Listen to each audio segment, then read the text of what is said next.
Alors guys, le tirage au sort de la Ligue des Champions a eu lieu et nous avons hérité du FC Bayern Munich, du FC Copenhague et du Galatasaray FC. J'ai envie de vous dire que cela aurait pu être pire.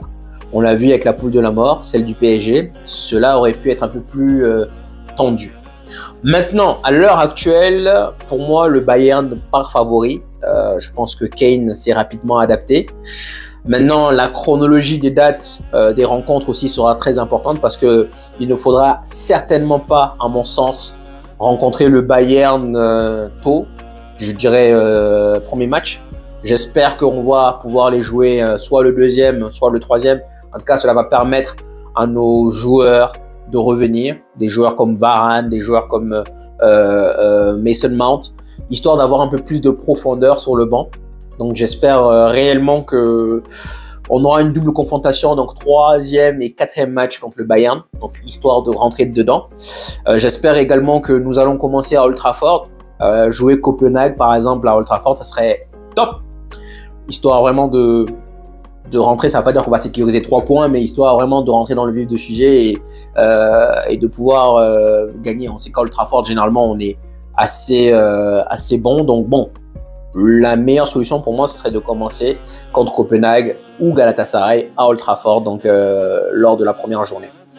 Maintenant, il y a un point important à souligner, c'est l'atmosphère hostile.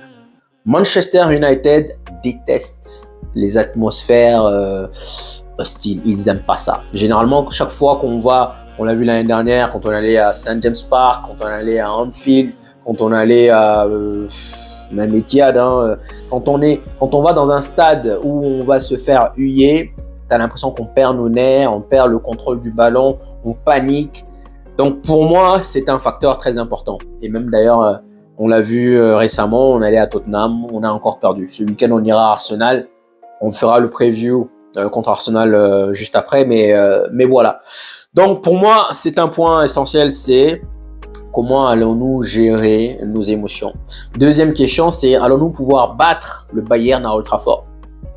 Parce que bon, si on dit que Manchester United a du mal à l'extérieur, surtout Galatasaray, les gars, les clubs turcs, généralement, c'est pas des équipes extraordinaires, mais ce sont des équipes, franchement, l'ambiance, elle est hostile. D'ailleurs, quand tu vas là-bas, généralement, il faut t'apprêter à faire une nuit blanche parce que les supporters, ils vont aller camper devant ton hôtel, histoire de faire le plus de bruit possible, donc histoire de perturber ton sommeil et histoire donc donc le match commence en fait pour avec les équipes turques. Le match commence avant le match. Donc ça c'est un point à ne pas négliger. Maintenant, ce qui est bien, c'est qu'on va pas loin. Pour moi, Bayern, Allemagne, ça va. Danemark, ça va. Et également donc Galatasaray, Turquie. Bon, Turquie, c'est un peu plus loin. On aurait pu avoir aussi Ukraine. Bon, Turquie, c'est un peu plus loin, mais bon. Donc, Manchester United va devoir faire gaffe aux atmosphères, en tout cas à l'ambiance. C'est pas donc de Galatasaray que j'ai peur. Après Copenhague, je pense que normalement, on devrait prendre les 6 points. Normalement. Je dis bien normalement, parce qu'avec Manchester United, les gars, on sait jamais. Souvenez-vous, il y a quelques années où on était premier de la poule, ayant battu les deux plus forts. On a battu le PSG au Parc des Princes en plus, on a battu Leipzig et on a trouvé quand même le moyen, 6 sur 6, on a quand même trouvé le moyen de se faire éliminer. Donc, Manchester United, normalement, on devrait passer.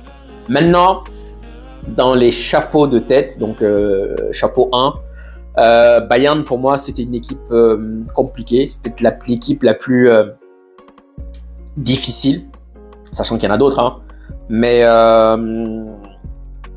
je pense que à ce stade de la saison, c'était l'ogre en fait pour moi, puisqu'on ne pouvait pas tomber dans tous les cas sur City. Donc après City, Barcelone, bon, on voit qu'ils ont commencé, mais ils ont quand même un début de saison difficile. PSG également, bon, pour l'instant, on ne sait pas si Mbappé va rester ou va partir, mais voilà. Donc bon, Bayern, c'est l'ogre. Je voulais pas tomber sur eux. J'aurais aimé tomber sur un Benfica, même si Benfica joue bien également. Mais bon, maintenant peut-être que justement le fait qu'on va jouer contre le Bayern veut dire que cela va nous piquer. On va vouloir faire le match de notre vie. C'est ça en fait. Manchester United à l'heure actuelle, ils sont capables, la vérité, de perdre contre n'importe qui. également de gagner contre n'importe qui. C'est ça en fait, c'est Kinder Surprise. On est capable de battre le Bayern proprement, on est capable de les battre, on est capable de pas de les rosser parce que malheureusement Manchester United on sécure, on ne joue pas la victoire, on sécurise juste, c'est-à-dire on va pas enfoncer le clou. Donc on verra comment ça va se passer.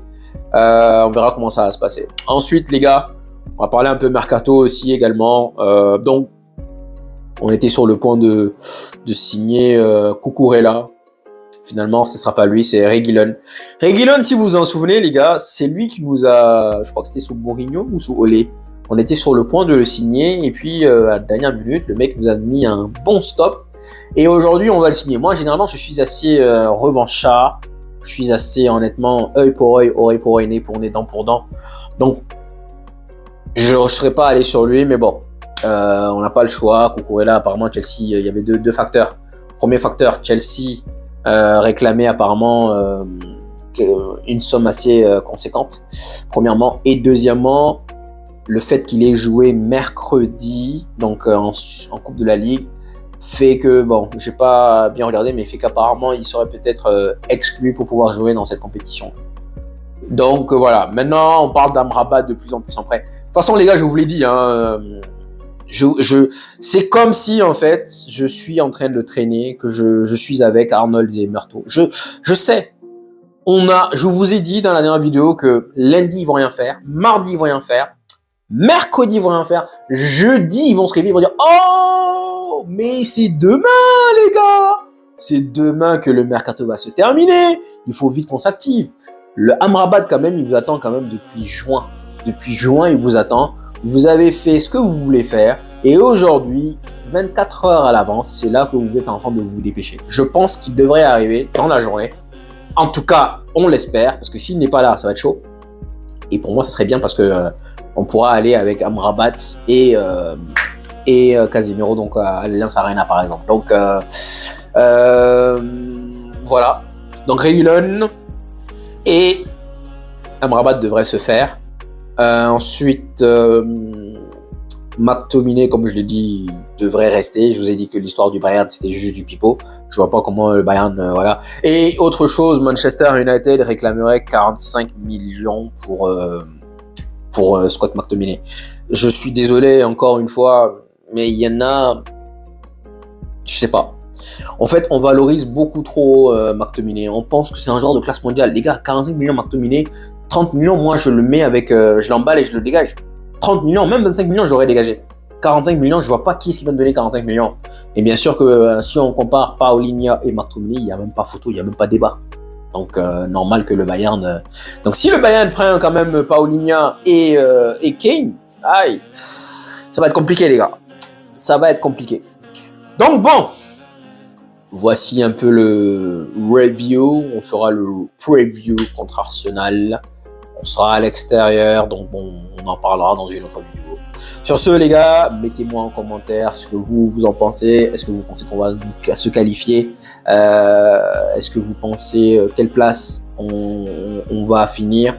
Moi, je pense qu'on devrait finir deuxième. Je pense que le Bayern est un peu au-dessus et je pense qu'on devrait finir deuxième normalement dans le coup. Donc, dites-moi en commentaire ce que vous en pensez. Et puis voilà, on fera aussi une vidéo également sur notre mercato qui est assez... on en reparlera dans une vidéo. Sur ce, les gars, je vous dis merci et puis prenez soin de vous.